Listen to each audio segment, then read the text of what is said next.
ఆలోచించు. ఈ రాత్రి అబ్రహాముని దేవుడు అన్ని విషయాల్లో, నిన్ను కూడా దేవుడు అన్ని విషయాలు ఆశ్రయించాలని ఆశపడుతున్నాడు. నన్ను దేవుడు, నీ కుటుంబాన్ని, నీ సంఘాన్ని, నీ సమాజాన్ని దేవుడి చేత పిలువబడే అనుభవంలో ఉన్నావా? పిలువబడ్డావా? దేవుడి కోసం ప్రత్యేకించబడ్డావా లేదా?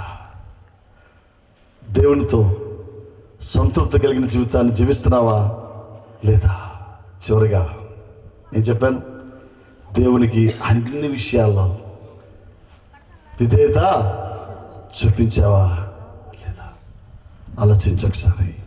ఒకవేళ అటువంటి 4 లక్షణాలు కనుక మనం లేకపోతే దేవుడి చేత ఆశీర్వదించబడలేవు. బట్ పేతురు అంటున్నాడు, ఆశీర్వాదానికి వారసులు అవడం మిమ్మల్ని దేవుడు. లేచి నిల్చుందాం అందరం కూడా. Can all of us stand?